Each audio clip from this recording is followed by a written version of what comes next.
नमस्कार। महिलाओं के लिए हमारी खास पेशकश मनी मैटर्स फॉर वुमेन में आपका स्वागत है। मैं हूं आपकी होस्ट पल्लवी अरुण वर्मा। जी बिजनेस का शो खास आपको देखकर ध्यान में रखकर बनाया गया है। आप चाहे हाउस वाइफ हो या फिर वर्किंग हो, अपने मौजूदा निवेश पर राय लेना चाहती हो, चाहे इंश्योरेंस पर आपका हो सवाल या टैक्स प्लानिंग करना चाह रही हैं, हमारे एक्सपर्ट से आप अपने सवाल पूछ सकती हैं SMS या ईमेल के जरिए।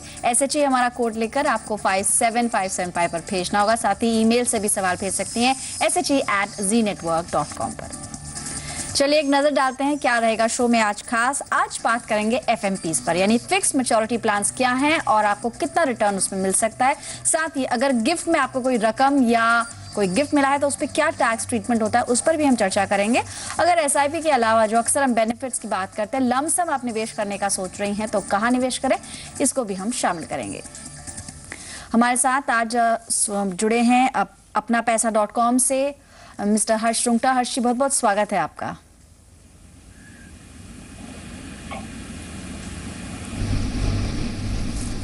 चलिए हर्षी, शुरुआत करेंगे। आज कुछ सवाल ईमेल के जरिए भी शामिल किए हैं। पहला सवाल जो है ये इस हफ्ते ईमेल से भेजा है, पंखुड़ी है मुंबई से। उन्होंने FMPs के ऊपर जानना चाह रही हैं। ये कहती हैं कि मैं हायर टैक्स ब्रैकेट में हूँ, लगभग 10 लाख इनकी एनुअल इनकम है और ये जानना चाहती हैं कि FMPs के बारे में इन्होंने सुना है पर ज्यादा इनको मालूम नहीं है।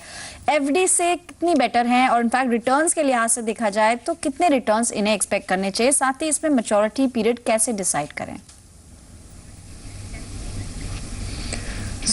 आई थिंक अगर तीनों सवालों को क्रमवश अगर हम लें तो सबसे पहले ये है कि FMP एक फिक्स्ड डिपॉजिट का एक उसको कह सकते हैं एक सब्स्टिट्यूट है, और जहाँ तक इसकी टेन्योर कितनी ड्यूरेशन के लिए लेना चाहिए ये है, वो तो आपके पैसे कितने दिनों के लिए आपको रखने हैं उस पर डिपेंड होगा।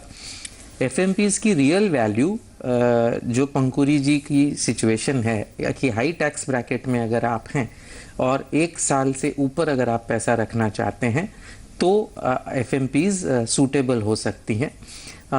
FMP का जो रिटर्न है, FMP यानी फिक्स्ड मैच्योरिटी प्लान, समझो उन्होंने 1.25 से 1.5 साल के लिए पैसा रखना है तो उनको 15 से 18 महीने का फिक्स्ड मैच्योरिटी कोई प्लान देखना होगा।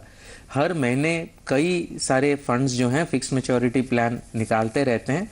जब प्लान निकलता है तभी आप उसमें इन्वेस्ट कर सकते हैं, तो उस समय आप इन्वेस्ट करेंगे तो आपको 15 या 18 महीने बाद जो भी उसकी फंड वैल्यू होगी वो वापस मिल जाएगी।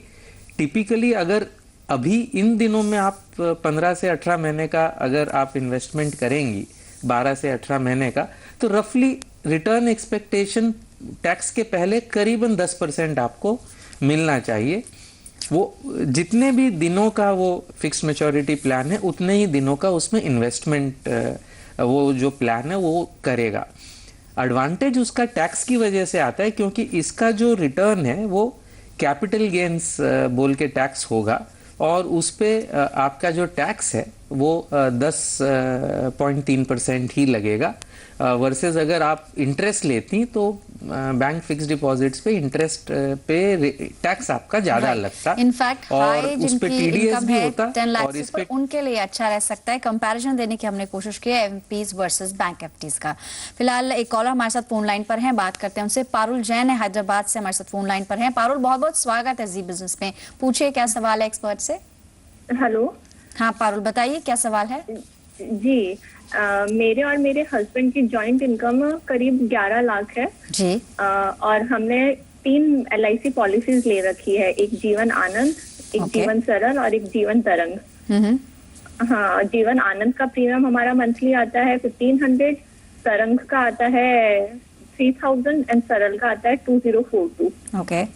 ओके, और एक हमारे पास है HDFC SL2 Pro Growth ULIP plan है जिसका एनुअल प्रीमियम आता है 15,000। वो हमने 2010 में लिया था, उसे 3 इयर्स हो चुके हैं। और एक हमने SIP करवा रखी है HDFC टॉप 200 में। आपके SIP को कितना टाइम हो चुका है? SIP को 1 ईयर हो चुका है, हमने लास्ट ईयर लिया था। ओके, एंड कितने की SIP चल रही है HDFC top 200? 1000 rupees per month. 1000 per month. आपसे एक चीज जानना चाह रही हूँ पारुल, आपने LIC की पॉलिसीज बताई हैं, 3 पॉलिसीज हैं इनफैक्ट हम देख पा रहे हैं आपके पोर्टफोलियो में। इतनी सारी LIC की ही पॉलिसीज चुनने की कोई खास वजह? नहीं, फर्स्ट हम लोग जस्ट टैक्स रिडम्पशन के लिए LIC ही कंसीडर कर रहे थे जी, इसीलिए बस। ओके, टैक्स एग्जेम्पशन के लिए आपने, और साथ ही आपने यूलिप में भी निवेश किया, एचडीएफसी का जो प्रो ग्रोथ यूलिप है, कितना समय उसको हो चुका है? उससे 3 इयर्स हो चुके हैं। अभी वो नेगेटिव रिटर्न्स आ रहे हैं उसके, तो हमें इसे कंटिन्यू रखना चाहिए। 10 इयर्स का है इसका लॉक। और जैसे आपने मेल में मेंशन किया था 15,000 उसका आपका प्रीमियम जा रहा है एनुअल प्रीमियम। जी जी। और इन सब के अलावा एक मैंने अपने हस्बैंड के नाम से term insurance, Aviva life term insurance भी ले रखा है। ओके, तो आप बता सकते हैं कितना? 10,000 और सॉरी, आपका सम एश्योर्ड कितना, जो टर्म प्लान आपके हस्बैंड ने लिया है, what is the cover that is provided under that plan? या उसका है 50 लाख। चलिए, ऑलराइट। हर्षी हमारे साथ है अपना पैसा से। हर्षी, इनका सवाल लंबा चौड़ा है, इनका ओवरऑल पोर्टफोलियो आप किस तरह से देखती हैं? एलआईसी की काफी सारी पॉलिसीज हैं, साथ ही इन्होंने रिसेंटली टर्म प्लान लिया है, एक यूलिप में भी इनका एक्सपोजर है। ओवरऑल आपको पोर्टफोलियो कैसा नजर आता है? तो पारुल जी, ऐसा है कि आपने जो एक स्टेप लिया है कि आपके हस्बैंड ने खुद के लिए लाइफ इंश्योरेंस ले लिया है, तो टर्म इंश्योरेंस ले लिया है, तो वो एक काफ़ी अच्छा स्टेप है। ये इंश्योरेंस और इन्वेस्टमेंट को साथ में मिलाने की बीमारी जो लगी हुई है, उसके वजह से ना आपको अच्छा इंश्योरेंस मिलता है, ना आपको अच्छा इन्वेस्टमेंट मिलता है। तो फॉर्चुनेटली एक कदम आपने सही लिया है कि हस्बैंड के लिए मेरे ख्याल से मोर और लेस ठीक सा टर्म इंश्योरेंस ले लिया है। खुद के लिए भी आप देखिए, चूंकि आप भी अर्निंग हैं, तो खुद के लिए भी जो टर्म इंश्योरेंस है, आई एम अज्यूमिंग कि आपके बच्चे हैं जो इस पे डिपेंडेंट हैं एक दूसरे, आपके दोनों की इनकम पर, तो आपको खुद को भी इंश्योरेंस, टर्म इंश्योरेंस कंसिडर करना चाहिए। अब रहा सवाल इन्वेस्टमेंट का, तो ये इन्वेस्टमेंट आप कर क्यों रहे हैं, कितने समय के लिए कर रहे हैं, कब आपको पैसा चाहिए, इसके बारे में कुछ थोड़ा सा क्विकली बताएंगी? हर्ष सर, वैसे इन्होंने ईमेल में काफ़ी सारी डिटेल्स मेंशन की थी। एक एक पॉलिसीज की अगर हम बात करें तो एलआईसी आनंद में इनका 2009 से इन्होंने शुरुआत की थी और 21 साल की टर्म के लिए इन्होंने 2 लाख का कवर लिया हुआ है। साथ ही एलआईसी तरंग में 15 साल की पॉलिसी है, 5 लाख का कवर है। एलआईसी सरल जो है उसमें भी इनको लगभग 2 साल हुए हैं और 5 लाख का कवर है, 10 ईयर्स की पॉलिसी। यानी ओवरऑल जैसा कि हम कैलकुलेट कर पा रहे हैं, इनको 12 लाख का कवर इन्होंने एलआईसी के अंडर लिया हुआ है, जिसका टोटल प्रीमियम करीब करीब 70,000 के आसपास बन रहा है, 70,300 समथिंग। नहीं, सो वो तो हो गया एक इन्वेस्टमेंट। मैं पूछना ये चाह रहा था उनसे कि करना क्यों है, खैर, लेकिन द की इज ये जो पॉलिसीज हैं, अब अगर इसको प्योर इन्वेस्टमेंट माने, अपनी इंश्योरेंस की नीड आप टर्म इंश्योरेंस के थ्रू पूरा करिए, इनको अगर प्योर इंश्योरेंस माने अगर, तो अब जहां तक जीवन तरंग और जीवन सरल का सवाल है, मेरे ख्याल से अब इसकी सरेंडर वैल्यू अगर आप लें आज की तारीख की और फ्यूचर के प्रीमियम लें, आज का जो बोनस है वो कंटिन्यू करेगा ऐसा माने, तो एक मैच्योरिटी वैल्यू की अगर हम गणना करें तो रिटर्न आपका करीबन 8% से ऊपर पड़ता है। तो मेरे ख्याल से जीवन तरंग और सरल को आप कंटिन्यू कर सकते हैं। जीवन आनंद में अनफॉर्चुनेटली रिटर्न काफ़ी कम आएगा सरेंडर वैल्यू को लेकर भी, तो आप जीवन आनंद को डिसकंटिन्यू कर लीजिए और जीवन तरंग और सरल को आप ये मान के चलिए कि वो आपका डेट इन्वेस्टमेंट हो रहा है। जहां तक आपकी जो यूलिप पॉलिसी का सवाल है, उसके जो फंड का परफॉर्मेंस है बहुत ही बुरा रहा है। अगर आप बेंचमार्क से भी कंपेयर करें, फिगर्स आपको दिख रही होंगी। अगर वेल परफॉर्मिंग फंड से कंपेयर करें तो भी पुअर है, वेल परफॉर्मिंग म्यूचुअल फंड से कंपेयर करें तो इसको आपको डिसकंटिन्यू कर देना चाहिए। 3 साल हो चुके हैं, लेकिन अभी अगर आप विड्रॉ करेंगे तो कुछ ना कुछ इसमें सरेंडर चार्ज होगा। वो सरेंडर चार्ज देकर भी मेरे ख्याल से आप विड्रॉ करेंगी तो ठीक रहेगा, या आप कर सकते हैं कि 5 साल, 1 साल 2 साल और रुक जाइए, 5 साल के बाद सरेंडर चार्ज नहीं लगेगा। मीनवाइल इन फंड्स को आप डेट पोर्टफोलियो में मूव कर दीजिए with in the policy itself. In fact break का यहाँ पर समय हुआ है, लेकिन ब्रेक पे जाने से पहले आपसे बहुत ब्रीफली मैं आपकी राय लेना चाहती हूँ। इन्होंने जैसे बताया था पारुल ने कि टैक्स रिडक्शन के पर्पज से इन्होंने एलआईसी पॉलिसीज ली थी, ये रणनीति कहाँ तक सही है? टैक्स सेव करने के पर्पज से इन्होंने देखिए तो 2-3 पॉलिसीज जमा कर ली हैं। आप हमारे व्यूअर्स को क्या कहना चाहेंगे? टैक्स में अगर बचत होती तो लोग ये टैक्स बचाने के लिए लोगों को इतनी उत्सुकता होती कि वो भूल जाते हैं कि टैक्स सिर्फ आपके रिटर्न को बढ़ाता है।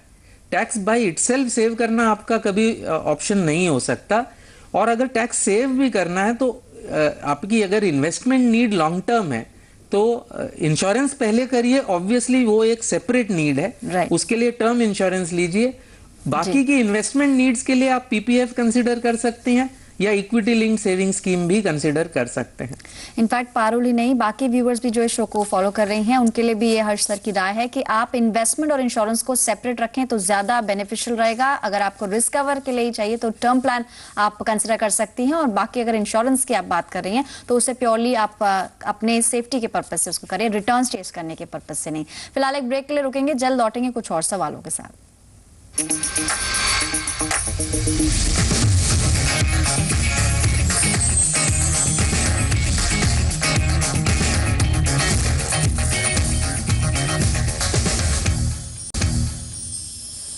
आप देख रहे हैं महिलाओं के लिए हमारी खास पेशकश मनी मैटर्स फॉर वुमेन, और अपने व्यूअर्स को बता रहे हैं किस तरह अपने सवाल हम तक पहुंचा सकते हैं एसएमएस या ईमेल के जरिए। अगर आप शो में एक्सपर्ट से कोई भी सवाल पूछना चाहती हैं तो आप SHE लिखकर अपना सवाल 57575 पर भेज सकती हैं। आप ईमेल भी कर सकती हैं SHE@ZNetwork.com पर। आज आपके सवालों के जवाब दे रहे हैं अपना पैसा.com से के CEO हर्ष रुंगटा साहब, और चलिए आगे बढ़ेंगे। हमारे साथ फोन लाइन पर प्रभा जी हैं गुजरात से। प्रभा जी, बहुत बहुत स्वागत है आपका जी बिजनेस पर। पूछिए क्या सवाल है। हेलो। हाँ, आप टीवी का वॉल्यूम बंद कर दीजिए और सवाल फोन पर पूछिए। टीवी का वॉल्यूम बंद कर दो। हाँ, बताइए सवाल क्या है आपका। हेलो। हाँ, सवाल है मैं पैसे कहाँ पर लगाऊं जी ताकि सेफ जी एंड बैंक एफडी से ज्यादा मुझे रिटर्न मिले। कितना रिटर्न आप एक्सपेक्ट कर रहे हैं? कम से कम कितना मिलना चाहिए सालाना? कम से कम 15% सालाना तो मंथली जो भी रहे पैसा जी उसका 15% तो मिले ही नहीं। चलिए, इनफैक्ट 15। हाँ जी, चलिए, आपका पूरा पोर्टफोलियो हमारे पास मेल पर है, उसको ही हम यहाँ पर डिस्कस करेंगे। और जैसे कि हर्ष सर आप इनका पूरा पोर्टफोलियो देख सकते हैं, इनका अच्छा खासा इन्वेस्टमेंट इक्विटी की तरफ भी है। इन्होंने इनफैक्ट गोल्ड ETFs में भी इन्वेस्ट किया था, कुछ लमसम इन्वेस्टमेंट्स हैं और ओवर द इयर्स हैं ये। और इनकी अगर करंट एज हम देखें तो 55 है।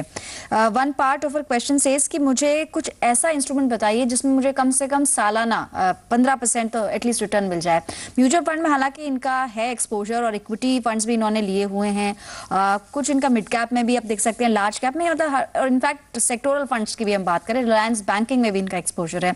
इनका जो पोर्टफोलियो है इनफैक्ट इनके बिहाफ पे कोई और मैनेज करता है, इसलिए ज्यादा शेयर नहीं कर पाए हैं, लेकिन मेल के थ्रू हमारे पास है। ओवरऑल आप इनके पोर्टफोलियो को देखते हुए क्या राय देंगे? साथ ही पीपीएफ में इनका इन्वेस्टमेंट है और अब तक का इन्वेस्टमेंट 16 लाख रुपए पीपीएफ में जमा कर चुकी हैं। एफडीज में भी कुछ इनका निवेश है 8 लाख के आसपास। अब एनपीएस की इन्होंने कुछ मेल में मेंशन किया था कि मैं फिलहाल एक पेंशन प्लान ज्यादा इनको अच्छा रिटर्न दे पाएगा जो प्राइवेट कंपनीज ऑफर कर रही हैं, या फिर एनपीएस जो कि सरकार कोशिश कर रही है और पॉपुलर बनाए। आप इसको कैसे देखते हैं और ओवरऑल पोर्टफोलियो पर आपकी राय? तो प्रभा जी से मैं कहना चाहूँगा, और भी जो दर्शक इसको देख रहे हैं, कि कोई भी इन्वेस्टमेंट में दो बहुत ही अहम चीज़ें होती है, रिटर्न और रिस्क। तो और दोनों इन्वर्सली प्रोपोर्शनल होता है, यानी अगर आपको हायर रिटर्न चाहिए तो आपको हायर रिस्क लेनी ही पड़ेगी। ऐसा कोई इकोनॉमिक इंस्ट्रूमेंट नहीं है जो आपको हायर रिटर्न बिना हायर रिस्क के दे दे। तो ये जो एक चाह है जो प्रभा जी ने कहा, और बहुत लोगों को होती है कि मुझे हाई रिटर्न मिले, और 15% हाई है। जब बैंक्स आपको एक साल का 9.25 9.5 दे रहे हैं, आपको उससे 1.5 रिटर्न चाहिए, तो वो बिना रिस्क के नहीं मिल सकता। अगर कोई बोल रहा है तो झूठ बोल रहा है, या तो रिटर्न के बारे में झूठ बोल रहा है या रिस्क के बारे में झूठ बोल रहा है। तो एक एक्सपेक्टेशन रीजनेबल रखें आप अपने इन्वेस्टमेंट से, तो आपके लिए ठीक रहेगा, वरना ठगे जाने का जो चांसेस है वो बढ़ जाते हैं। अब जहां तक आपके स्पेसिफिक पोर्टफोलियो का सवाल है प्रभा जी, ऑलरेडी आप इक्विटीज में करीबन 58% एक्सपोजर जो है इक्विटीज में है। और आपने मेरे ख्याल से ईमेल में लिखा भी था कि अब आपके हस्बैंड भी रिटायर होने वाले हैं दिसंबर में, या इनकम बंद होने वाली है। तो मेरे ख्याल से अब ये जो लेवल ऑफ एक्सपोजर इक्विटीज में है आपका, ये हाई है, इसको कम करने की ज़रूरत है। और इसको आप सिस्टमैटिकली ट्रांसफ़र करिए into debt plans, monthly income plans में आप कर सकती हैं, कंजर्वेटिव में या एग्रेसिव में। और जो आपके ये सेक्टरल फंड्स हैं, इनको आपको काफ़ी देखकर बेटर फंड्स में डालना होगा। ये उम्र ज़्यादा रिस्क लेने की अब नहीं है। इसका ये मतलब नहीं है कि इक्विटीज़ में बिल्कुल ना रहें, लेकिन जो आपका एक्सपोजर है 58%, वो ज़्यादा है। आपको थोड़े लोअर लेवल ऑफ इक्विटी में जाना चाहिए। मोर इम्पॉर्टेंटली आपको लोअर लेवल ऑफ रिटर्न से सेटिस्फाइड होना चाहिए, या तो रिस्क लेने की कैपेसिटी आपकी बहुत हाई होनी चाहिए। जी, और साथ ही जैसे कि हर्ष सर ने भी आपसे कहा कि आप हाई बहुत ज़्यादा मतलब अनरियलिस्टिक कह सकते हैं, क्योंकि म्यूचुअल फंड में रिटर्न्स की गारंटी नहीं होती है। साथ ही अगर आप इक्विटी बाजार में आपको ऑलरेडी कुछ एक्सपोजर है, एट दिस एज आपको डेट की तरफ शिफ्ट करने की तरफ सोचना चाहिए instead of increasing your current exposure. तो नो रिस्क नो रिटर्न की फिलॉसफी आप लेकर चलें। अगर आप रिटर्न एक्सपेक्ट कर रहे हैं ज़्यादा, तो रिस्क भी उतना ही लेना होगा। चलिए फिलहाल एक और कॉलर फोन लाइन पर है, नीलम है दिल्ली से, बात करते हैं उनसे। नीलम जी, बहुत बहुत स्वागत है जी बिजनेस में, पूछिए क्या सवाल है एक्सपर्ट से। जी मैडम, मेरा सवाल ये है। हाँ, पूछ सकती हैं अपना सवाल। जी, मेरा सवाल ये है मैडम कि जी मैं हाउस वाइफ हूँ जी और मेरे पिताजी से मैं लोन लेना चाहती हूँ, करीबन 3 लाख रुपए का ओके। लोन या उधार, मतलब मैं उसको बोरो करना चाहती हूँ। और कितने समय के लिए आप इस मनी को लेना चाह रहे हैं, जो भी आप अमाउंट बता रही हैं? मैं लेना चाहती हूँ। ऑलराइट, कुछ आप अपने बारे में बता सकती हैं? आप हाउस वाइफ हैं और आपकी एज क्या है? एज 30 का। चलिए ठीक है। यानी नीलम जो है, उनकी कोई अर्निंग्स नहीं है, और ऐसे में इनका जो कंसर्न है कि अगर ये अपने फादर से लेती हैं कोई अमाउंट, मतलब 5 लाख इन्होंने एग्जांपल के तौर पे कहा है कि अगर 5 साल के लिए ये 5 लाख लेती हैं और उसको ये कहीं निवेश करती हैं, तो क्या इनकी कोई टैक्स देनदारी होगी? नहीं, तो जो अगर फादर से ले रही हैं तो पहली बात तो लोन ले रही हैं तो उस पर तो कोई टैक्स देनदारी होने का सवाल ही नहीं उठता। इवन अगर गिफ्ट अगर इनके फादर इनको दे रहे हैं तो फादर से लिए हुए पैसे पे कोई गिफ्ट टैक्स नहीं होगा। ये अलग बात है कि उनके फादर अगर इनको इंटरेस्ट फ्री लोन दे रहे हैं तो शायद उनके इनकम टैक्स असेसमेंट में दिक्कत आ सकती है, वो एक सेपरेट इशू है। अब रहा सवाल इनका, तो ऑब्वियसली ये अगर इन्वेस्ट करती हैं और उस पर इनकम होगी तो उस पर टैक्स देना होगा, लेकिन 3 लाख या 5 लाख पे इनकम टैक्स का जो मिनिमम स्लैब है 2 लाख, उससे ज़्यादा होने की संभावना नहीं है, तो टैक्स वाला इशू कोई भी तरीके से आना नहीं चाहिए, ऐसा मुझे लग रहा है। जी, तो नीलम यानी कि क्योंकि एज अ गिफ्ट माना जाएगा, तो क्योंकि आप अपने फादर से ही इस मनी को लेना चाहती हैं तो उस पर कोई टैक्स देनदारी नहीं होगी, लेकिन जो आप इन्वेस्टमेंट करेंगी उसके डेफिनेटली आपको अकॉर्डिंगली स्लैब पर टैक्स लगता है। फिलहाल एक ब्रेक ले रुकेंगे, जल्द लौटेंगे, कुछ और सवालों को शामिल करेंगे।